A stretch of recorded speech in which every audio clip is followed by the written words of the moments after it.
What's going on, everyone? A Friday morning edition of BYP with Q. Thanks for checking us out. Rich Quinones here. All right, so a lot of stuff to get into, but as always, don't forget, smash that subscribe button, like, comment, share.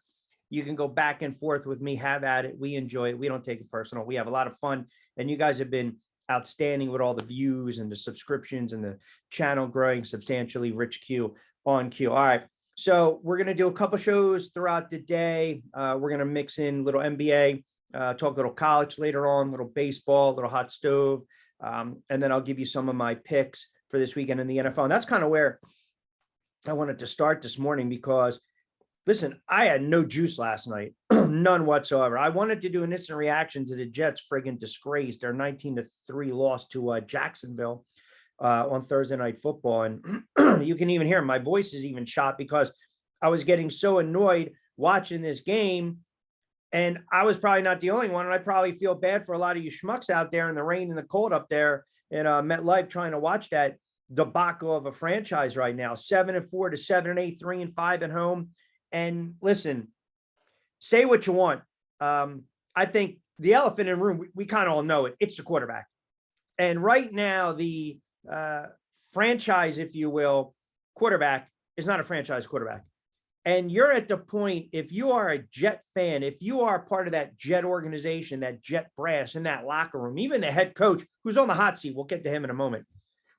You saw last night a quarterback that is shot. He's done. He's got zero confidence. He's got no confidence in his ability. His teammates have zero confidence in him. The coaching staff has zero confidence in him. And the fan base is done. They want Wilson out. I can't blame them. It's like a rudderless ship with this franchise. And trust me, I know about bad losing and bad teams over the last decade, but at least the Giants had stability at the quarterback position. The Jets, you go all the way back 2009 with the Sanchez's and the McElroys and the Genos and the Vic and the Fitzpatricks and then the Petty, the McCowns, the Sam Darnold, the Flacco, the Wilsons, the White. You know, the kid last night, Streveler, who came in, who actually provided a nice spark, a little juice, played well, 10 of 16, 90 yards, I think 54 yards rushing. I mean, hey, if you were able to get that in a prop, more power to you. But their offense stinks, and you lose Hall, that's a big loss. It doesn't help when you have receivers dropping some balls or some fumbles here and there, ill-timed, I get it. But when the team was 7-4, and all we heard was playoff bound, they have a ready-made defense to run them right through the AFC, right? Championship level defense. They had the horrible loss to the Patriots 10-3, which to some extent kind of derailed the season, right? I mean, that was a really bad loss. 9-27 was Wilson, 77 yards, 4 sacks, 21.2 quarterback rating. Efficient against the Bills. That was probably his best performance of the year and really to date their best win. But even like last weekend, when you go to the play call late, when you go to Robert Saleh and not burning the timeouts and wasting time, you're putting your young quarterback in a horrible position. And I'm not defending Zach Wilson. I think he stinks. I think he's done right now. It's unfortunate. The kid's 23 years of age. But the Jets as a whole, you draft Sam Darnold number 3, Zach Wilson number 2 within 3 years, and yet you still can't figure it out. That's not good, folks. And the other issue is, when you watch that game last night and you watch the body language of Zach Wilson, it's beyond a deer in headlights. The game, it's too fast for him. That internal clock, it doesn't go off.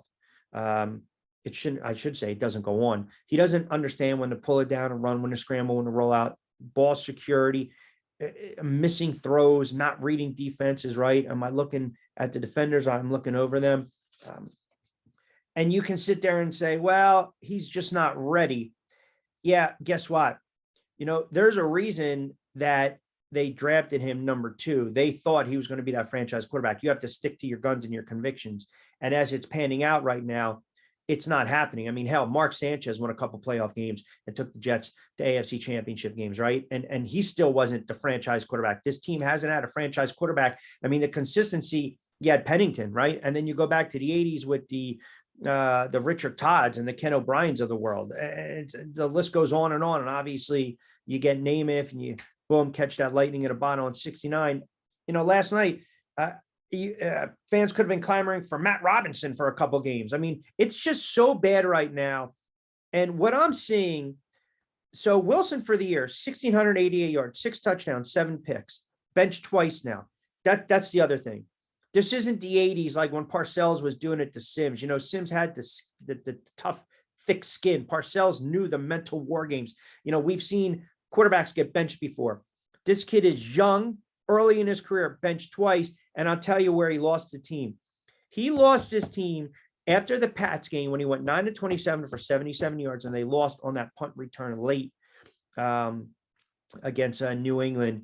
And he stood up there, and the New York media, the beat writers, and rightfully so, fired away. Do you think you let your defense down? And he pretty much, to paraphrase, said no. All he had to say was yes. These guys are out there busting their ass. I'm the leader. I'm the quarterback. I'm under center. I touch the ball the most. I need to lead. I need to set the example. Our offense has to do a better job. It begins with me. And you know what? Maybe the fan base could have gave him a little bit of a mulligan. Maybe he buys a little equity, right? He curries a little favor with the fan base, and more importantly, his teammates and the head coach. But that's not the case. And the head coach is doing this panic move because the head coach should have pulled his ass earlier in the season and should have benched him last night earlier. But he didn't want to do it because Robert Saleh doesn't even know what the hell he's doing right now as a head coach. He's so overwhelmed. He's so out of his element. You know, they keep the receipts. I'm keeping receipts. How's that looking now? You're looking like a jackass because after the game, again, to paraphrase, this is what the head coach says about the quarterback. The embattled quarterback, the franchise quarterback. We haven't seen the last of him. You know, the next time you're going to freaking see Zach Wilson is on MILF Manor. That's the next time you're going to see Zach Wilson. I'm serious. This kid is done in New York. It's over. That dog ain't going to hunt anymore. They need to move on. And like I said, now you start to get in this. You drafted 2 quarterbacks, top 3 pick over the last 3 years, 4 years. It hasn't panned out. So when you start to look at the GM too, what do you do when you have a young quarterback that's supposed to be a franchise quarterback and his confidence is shot? You have to save him from himself. There's no way I wouldn't even dress him for the rest of the season, which hopefully for Jet fans comes mercifully. It just ends quickly because this is where you're at. You went from 7-4, guns blazing. Here we go, keeping receipts. Championship level defense to boom, this 7-8, 3-5 at home, 3 friggin' points against Jacksonville, where you got benched for a kid that looked like Tim Tebow, Taysom Hill 2.0. No disrespect to this kid who actually showed some heart. See, that's another thing. That's why fans love the backup. You know why?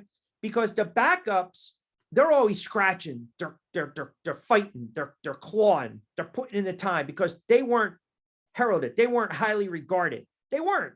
So when they get out there, they want to make the most of their opportunity. They want to kick ass, take names, and keep going. That's what they want to do. And that kid played like it last night. He did. You know, they had to use him a lot of the RPO and move him around and all the rushes, 54 something odd yards of rushes. I mean, hopefully if you guys hit a player prop with, you know, that kid actually getting in the game, you cashed in. But my point is, you don't draft Lawrence, you don't draft Fields.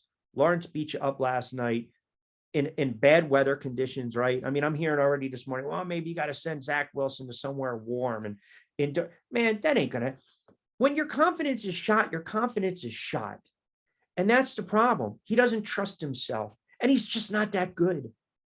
And it's not working out. I don't know what more I can say. It's not working out. 1,700 yards, 6 touchdowns, 7 picks, benched several times throughout the course of a season. Doesn't say the right things. Man, if you want to be cocky, you want to have swagger, right? And you want to be arrogant, you got to friggin' back it up on the field, man. And he hasn't been able to do it. He just has not been able to do that. And it's not going to shock me if they make a decision on him and just move on from him. And I'll tell you something else. You know, you might as well keep that door up a little open, a crack a little bit, because the head coach might follow suit too. Because this right now, the ship, it's sinking. That's how bad it's getting for the Jets. And you almost get the sense it's going to get worse before it gets better. And then you're going to go into another offseason, draft another quarterback, try to get a bridge quarterback. What the hell do you do? And it's unfortunate because, listen, it's good when these franchises that we talk about a lot that have down years are good, right? In the major markets. It's good when the NFL wants the Giants to be good. You like to see the Jets be good. You want, some of those down teams, hell, even the Washingtons of the world, you want them to be good. It's nice to see this story with Jacksonville and Detroit and some of these younger teams, with their head coaches. They're playing with a lot of passion. That team last night and that quarterback, he looked like he wanted no parts of that game. He didn't want to be there. And every time he was booed and every time he made a mistake, I'm telling you right now, it just ripped more of his soul out. And that's when you have to sit this kid down and save him from himself, because the dogs were about to attack. The wolves were out. They smelled blood in the water, man, and it got bad. You cannot, under any circumstances, keep this kid active and stick him out there going forward. You just can't do it. And if you're Robert Saleh, that's malpractice on your part, and you will follow the quarterback out the door. All right. Thanks for tuning into a morning edition of BYP. Again, smash that subscribe button, like, share, comment, engage me. We always appreciate it. Check me out on Twitter at Rich Quinones. We'll talk to you in the afternoon, then later on this evening.